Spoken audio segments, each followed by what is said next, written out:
Hey folks, it's ioEther. I'm back with some more World of Tanks. So as you see, this is a Mace and it's T29. This is a tier 8 game on Corellia, and this is a tier 7 American heavy tank, like those. Yeah, you think he likes it. Anyways, we are platooned up with Space Cookies, also in a T29, so these guys get held down. They are going to be nigh unstoppable. Unfortunately, it looks like Space Cookies does not have his decked out, so Mace obviously loves his, whereas Space Cookies not as much, but that's okay. This is my favorite tier 7 heavy tank in the game. It was my favorite tank of all time for a long time. But anyways, before we get into the game, as always, if you want to support the channel, one of the best ways you can do so is to help us grow. We're trying to hit 500 subscribers by Christmas, and so yeah, we're just gonna keep staying fixed camera as much as it bugs me being this far behind the tank. We're gonna watch the game from here. Now it looks like the enemy has captured that hill more or less. We have what, 3 guys up there, almost 2 guys up there, and they have 4.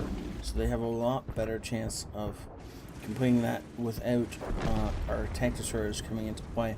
One of our VKs has already run off or never got up there in the first place, and that is going to decrease our chances of keeping that hill. Ooh, getting hit by the object. 252U. Now that is of course tier 8, so that's a lot of damage, but it doesn't stop him. Notice how he continues to push. Now if he does this wrong, he's gonna end up getting himself dead without doing a whole lot, but he's instead gonna push up this hill, and because of the fact that he has great gun depression and great turret armor and a little bit bored apparently, he's gonna be able to take the top of this hill very easily, assuming he doesn't let anyone flank him.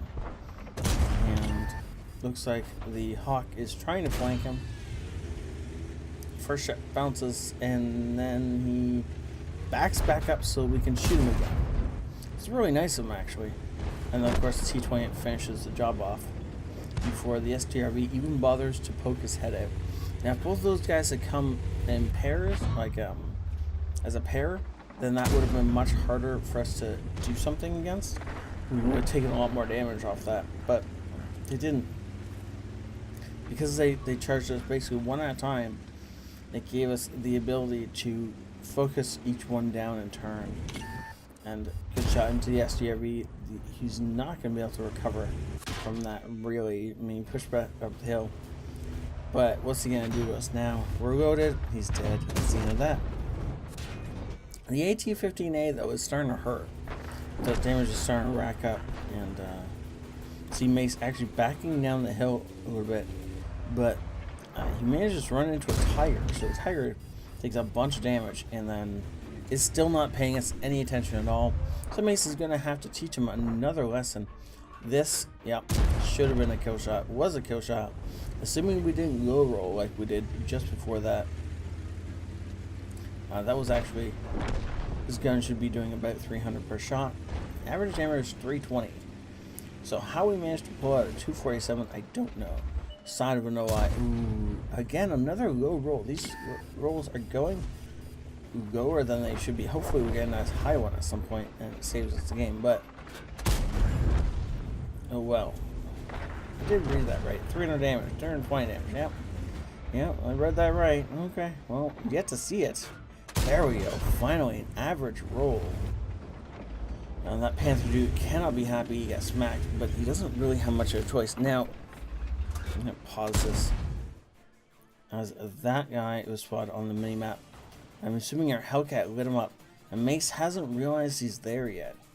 And really needs to pay attention, because if this guy catches him between the guys down here and himself, Mace is going to die before he knows what hit him. Let's see when he realizes what's going on.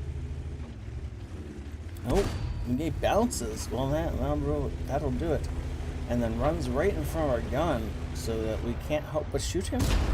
And then the GF finishes him off. Okay, and now he is the best possible cover. Shooting between this little slit. this Panther's not going to have any ability to return fire at all without being utterly compromised to do so. It's just, that tire's death. That Panther's death, sorry. Okay, well that was the dumbest thing I've ever seen from an IKB. But it was definitely entertaining. Now we get up to the point where you remember the object, we remember the object. The object is in our sights again. But you notice he's going to shoot for the injured Strayer. And that was a well-placed shot and ooh, look at that. Somebody else who loves their tank. By killing the Strayer first, it reduces the amount of guns in the game. E25 is, of course, going to die, unfortunately. And oh no, he's not going to shoot the Bulldog. He's, in fact, looking at us. And it's unfortunate for him because, well, the Bulldog was his death. Enemy E25 is coming out of nowhere to die, more than likely. Can't see any way he gets himself out of this, or why he'd be here in the first place, but good shot from us. Nice little bit more damage, 4,000. Now, is he going to ram himself to this on us? Yes, he is. No, in fact, he bounced off of us, apparently only tracking himself, and tracking us. And then he got shot by the grand finale Bulldog. Okay, well that's one way to do that. Now the AT-15A is going to be a problem, well, normally, but at this point in time, it's really a one-shot for whoever finds it first. Looks like it's most likely going to be the GF. Nope, it's Space Cookies. With the last guy up here, we're just going to speed this up, because otherwise this game ain't never going to get done. 4,000. Ooh, look, Hellcat has found him. Hellcat does damage. IKB dies to Hellcat. Yeah. Who didn't see that coming? I don't think anyone here was surprised by that ending. That was a great game. And I love seeing the T29 showcase that much. And this wasn't even like the cheapskate version, which is like when a T29 gets utterly hulled down and all you can see is this from here on up. And you're just like, oh, yeah, I can totally do something against this horribly thick mantle and this angled cupola. And if the guy's smart, he's waggling his turret with his gun in the air between shots, and then you just can't pen him. And so that's the reason I love this thing is nigh on invincible in the right situation. But we didn't use any of that. None of that was used. This was just good positioning and good timing on when to be firing and when to be moving. That is a lesson you can take and use it with any tank. You drive any tank the way he did this tank, and you will get results similar to this. Well done, sir. Mastery Badge, Ace Tanker, Bruiser, Fighter, Fire for Effect, the Confederate, and the High Caliber. Have you guys noticed something? I've noticed that every day this week so far, we've just been adding extra medals on. Everybody's got an Ace Tanker so far this week. And then we started with no epic medals, and then we got one, and now we got two.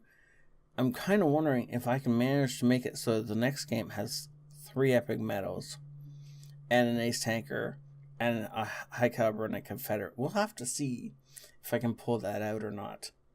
And can I get some likes for this nice little streak we got going? Thank you all. Oh, no, wait. I actually have to show you the rest, don't I? I can't just pause it here. What am I thinking? Look at that. 4,500 damage, John. Space Cookie's actually not horribly far behind. But nobody can catch up to him in damage, John. Wow. Actually, 4,500 damage at tier 7 is really, really amazing. That's the kind of stuff you'd be happy to get at tier 10. With like a platoon of 2 of you adding up to 4,000 damage would be a lot of fun. And you'd have called it a good game. But 4,000 damage at tier 7 in 6 minutes. Wow. Unfortunately, not able to make as much of money as he would have made it had he been running a premium vehicle. But this is still quite a nice payout considering he's running a standard vehicle And the fact that he didn't fire much, if any, gold is the reason for that. Well done, sir. Thank you so much for staying in. Thank you all for watching. Please, of course, if you want to support the channel, please help us grow. The goal is to hit 400 by the end of the summer and then 500 by Christmas.